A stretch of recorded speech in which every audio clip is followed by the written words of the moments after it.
안녕하세요. 지매입니다.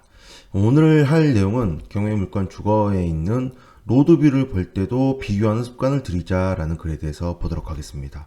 뭐 그렇게 큰 중요한 내용은 아닌데 그래도 이제 보는 게 아무래도 좋죠. 논산에 나와 있는 근린주택입니다. 감정가는 4억 좀 넘어가는 상태인데요.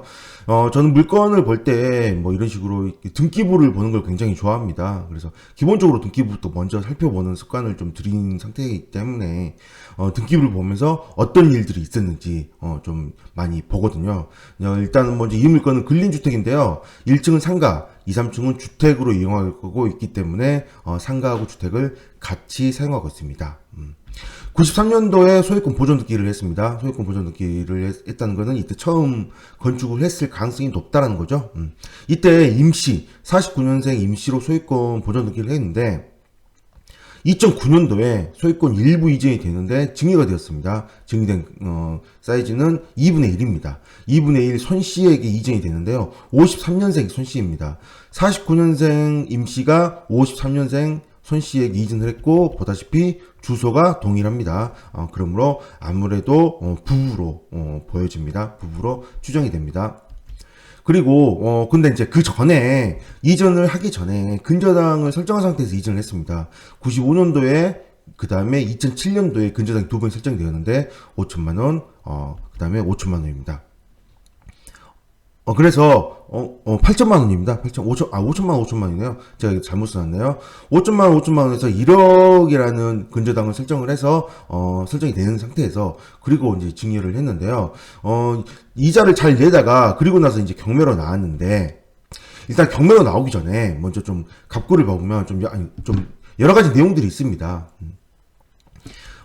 증여를 하고 나서부터 등기부가 정말 이렇게 난리가 났는데, 그래서 이제 추측으로는, 그래서 미리 좀 증여를 하지 않았을까, 그런 생각을 해보게 됩니다. 아무래도 그럴 수밖에 없겠죠. 그 전까지는 아무런, 94년도부터 2009년도까지는 뭐 특별히 아무것도 없다가, 2009년도에 증여를 하고 나서, 그리고 나서 이렇게 가압류들이 엄청 들어오기 시작했으니까, 좀 일부러 좀 하지 않았나, 그런 추측을 좀 해보고요. 가압류를 보시면 가압류 하나 있고요. 그 다음에 또 가압류가 있고, 그다음 가압류를 말소를 했고, 가압류가 들어왔고, 가압류 말소, 그 다음에 가압류가 들어왔습니다. 자, 내용을 좀 봐보시면 여기는 뭐 채권자 이씨 1억인데요. 그리고 여기는 임시 7,500, 그 다음 임시 1억 4,500입니다. 근데 이 중에 이게 있습니다.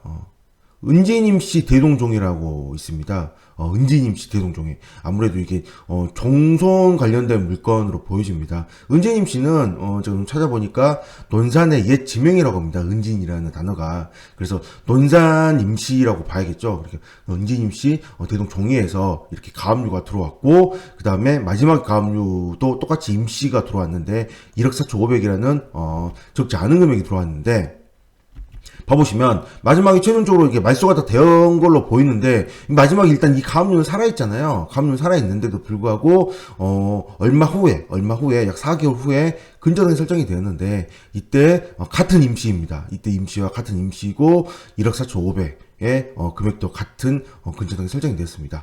아무래도 이 근저당을 설정을 하면서 이 가압류를 말소를 시켰어야 되는데 실수로 말소를 안 한 게 아닐까, 그런 생각을 해봅니다. 어쨌든 이 종손 관련된 물건이 있고, 종손 관련된 돈을 받아서 이 건물을 지었던지, 아니면 이 종손에서 뭐 돈을 빌렸던지, 뭐 그런 게 하지 않았을까. 그래서 갚지 않아서 이런 근저당들을 설정하지 않았을까, 좀 그런 생각을 해보게 됩니다. 어쨌든 이 금액을 합쳐보면 처음에 나와있던 근저당 1억, 그 다음에 전부 다 말소가 되고 남은 1억 4,500 합치면 2억 4,500이죠. 이 물건에 2억 4,500인데 이 물건의 감정가가 4억이 넘어가므로 충분히 처리가 되는 상황입니다. 충분히 되는 상황인데도 불구하고 경매가 진행 중이므로 아무래도 취소가 될 가능성이 좀 있겠죠. 그런 가능성도 좀 고려를 해봐야 됩니다.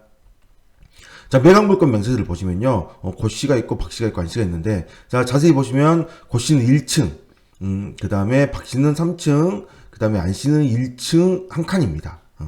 보시면, 아무래도 이 한 칸이라고 돼 있는데, 여기는 전입신고 확정일자가 없는 거 보니까,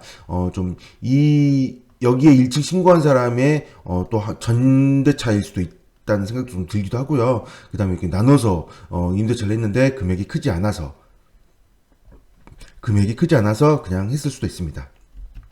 자, 일단은 위치를 봐보시면, 이런 위치에 있습니다. 근처 학교도 있고, 좀 약간 좀 큰 대로변입니다. 이게 여기 이렇게 보이는데, 실제로는 여기가 왕복 2차로거든요.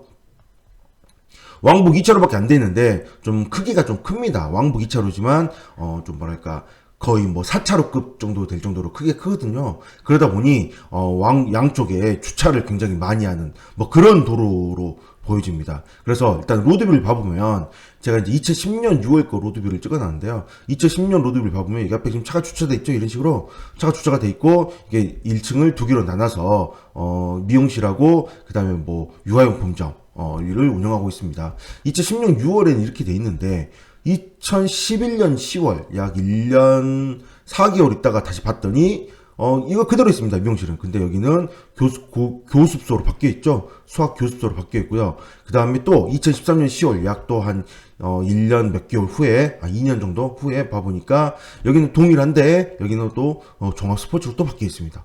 굉장히 많이 바뀌죠? 또 봐보면, 이런 식으로, 애견으로 또 바뀌었죠. 최근에는 또. 이런 식으로 계속 왼쪽에 있는 미용실 그대로 있는데 오른쪽에 있는 거는 거의 뭐 1년, 2년 만에 계속 바뀌고 있다라는 거죠.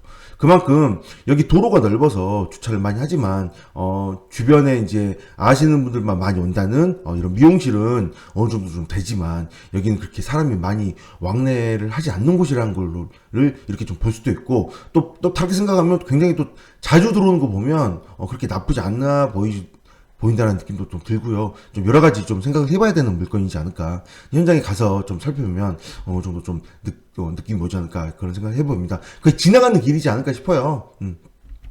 그래서 유아용품점, 한나수학, 종합스포츠, 그다음 코코 애견 이렇게 굉장히 많이 바뀌고 있으므로 나쁘지 않아 보이지만 이제 결국은 사람 왕래가 그렇게 많이 없는 것으로 보여집니다. 그래서 이런 물건을 할 때는 이제 동네 장사를 해야 되므로 이렇게 미용실처럼 이미 들어와 있으니까 여기에는 이제 뭐가 들어와야 될지 또 그 이후에는 이제 어떻게 될지는 뭐 알지 못하겠지만 뭐 이 정도까지 좀 고려를 해서 입찰을 해야 되지 않을까 그런 생각을 해봅니다. 자, 이처럼 이렇게 계속 과거 로드뷰를 이렇게 비교를 해볼 수 있거든요. 지금 제가 이때 쓸 때 당시에는 이 정도 있는데 지금은 이제 더 좋아져가지고 제가 이렇게 따로따로 스크린샷을 떴었는데 과거에는 지금은 이제 다음 로드뷰가 굉장히 발달을 해서 로드뷰를 딱 보면 과거 로드뷰와 바로 비교를 할 수 있게 이제 해주더라고요. 그래서 두 개를 띄워서 바로 그냥 비교를 할 수 있게 해주므로 이게 과거 로드뷰와 항상 비교하는 습관을 들이시는 것도 좀 물건을 보는데 도움이 되지 않을까 그런 생각을 해봅니다. 네, 오늘 여기까지 하겠습니다. 감사합니다.